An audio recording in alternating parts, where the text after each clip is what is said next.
그것을 구해야 될 처지에 있음에도 불구하고 행동하지 않는다면 그건 거짓 유자다.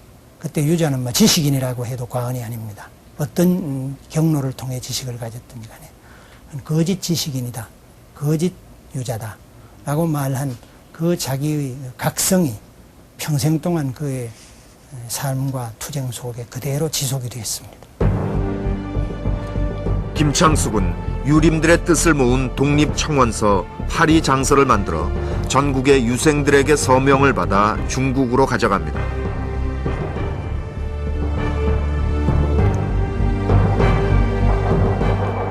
병든 어머니와 아내 그리고 자식들까지 뒤로 한 채 떠나는 길. 그의 나이 40이 되던 해였습니다. 상해로 간 김창숙은 그곳에서 유림의 독립청원서를 영어와 불어로 번역해 파리 만국평화회의에 참석한 김규식에게 보냅니다.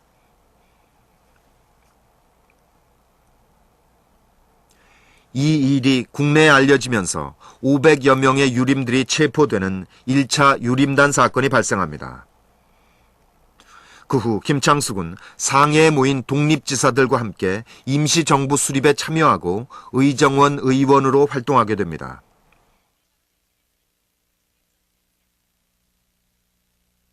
망명자 중에 본국에 있는 조직 대표로는 김창숙이가 유일합니다. 또 그게 유림이다 보니 중국에서는 상당히 먹혀 들어갑니다. 그래서 나는 유림 대표로 왔다 하고서 명함을 내미니 중국 사람들이 심산을 일단 그걸 사람을 신뢰하는 겁니다. 다른 사람은 내가 독립운동하러 왔다 그래도 당신 누구냐? 그럼 자기를 설명을 해야 됩니다. 설명을 해야 되는데 자기를 설명할 적이 없습니다. 나는 뭐 어떤 일을 했고 뭐 어떤 자기 경력을 아마 설명해도 그게 상대방을 설복할 수가 있는 그런 자료가 못 됩니다. 심사는 유림 대표로 왔다니까 손문희도 당장에 만나자. 손문을 만나 조선 독립에 대한 지원을 약속받은 것도 김창숙이었습니다. 한학을 익힌 선비로서 중국의 지도급 인사들을 만나 지원을 받아내는 역할을 했던 것입니다. 21년엔 북경에서 항일 독립운동 잡지인 천고를 발행하면서 신채호와 인연을 맺습니다. 순수한 민족주의자 신채호는 임종 요인들 중 김창숙과 가장 생각이 비슷한 동지였습니다.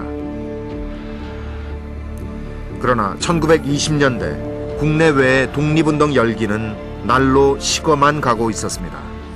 우당 이회영하고 심상 김창숙이 만나가지고 이거 독립운동을 어떻게 개척할 거냐 하고 고민한 나머지 제3의 독립운동 기지를 하나 새로 개척을 하자. 개척하는데 독립운동 기지를 새로 마련하면은 거기에 얼마만한 돈이 들겠느냐. 넉넉하게 잡아서 한 20만 원 드는 걸로 그렇게 우당 이회영하고 심상 김창숙이 협의를 합니다. 해가지고 그렇다면은 이 20만 원을 어떻게 구하느냐.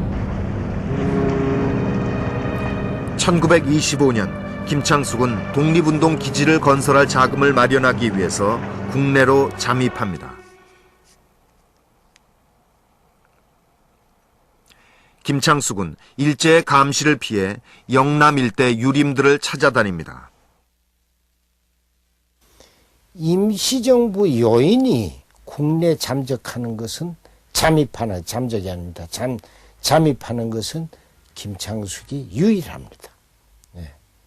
그냥 어떤 특수공작원이 들어오는 거는 그 전에 임시정부 수립 초기에 지방선전대니 연통분이 통신원으로 들어오는 경우와 중국을 왕래하는 적이 있지만은 임시정부 요인이 국내로 들어오는 거는 김창숙이 유일합니다.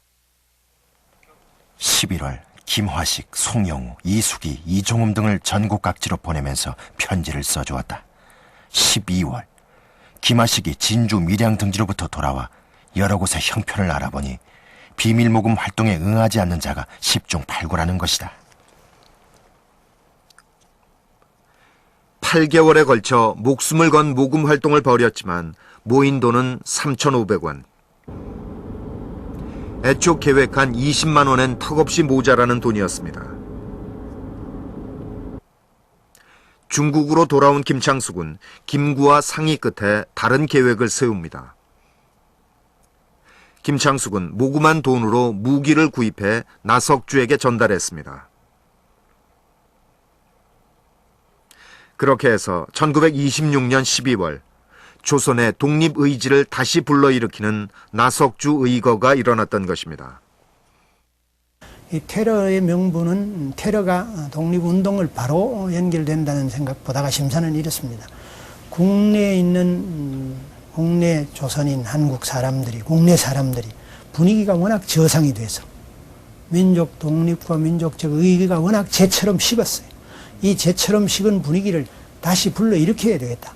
그것은 친일 부호를 포함해서 일제의 제기관과 이런 문제를 파괴하고 충격을 주고 또 국제적으로 한국의 독립을 위한 투쟁의 문제를 호소하는 그런 입장에서 이 혈단을 손잡고 나석주 이사를 국내로 파견하게 되죠. 뒤늦게 김창숙이 국내에 잠입한 사실을 알게 된 일본 경찰은 김창숙과 공모한 유림들을 색출하기 시작합니다.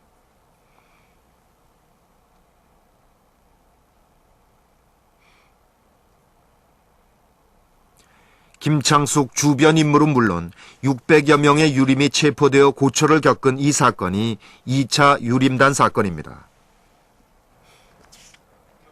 1925년 3월경 김창숙 등이 와서 말하기를 종래의 독립운동은 모두 실패하였고 독립운동을 잘 지속시키려면 만주에 20만 원의 자금을 투자하여 무관학교를 설치하고 둔전병식으로 함으로써 조선에 무력 진격하는 것이 가능하다고 했다.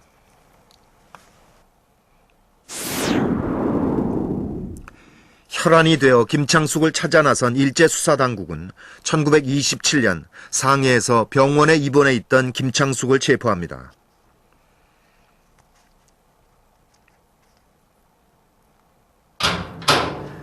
혹독한 고문이 시작된 대구 감옥. 그러나 김창숙은 변호까지 거부합니다. 병든 이 몸은 구차히 살기를 원하지 않았는데 어찌 알았으리 달성의 옥에 갇혀 해를 넘길 줄. 어머님 돌아가시고 자식도 죽어 집이 망했음에 늙은 아내와 며느리의 울음소리 꿈결에도 소스라치네. 포로 신세의 광태 어찌 욕되다 이르리요. 바른 도리 얻어야 죽음도 영광인 줄 알리라. 그대들의 구구한 변호 사양하노니 병든 이 몸 구차히 살기를 원치 않노라. 나는 대한국의 국민인데 일본 법을 가지고 일본 법의 법리론을 가지고 나를 변호한다. 근데 받아들일 수 없다. 이렇게 거절했단 말이야. 그게 절대로 쉬운 일이 아닌데 철저하잖아. 그거 한 가지만 봐도.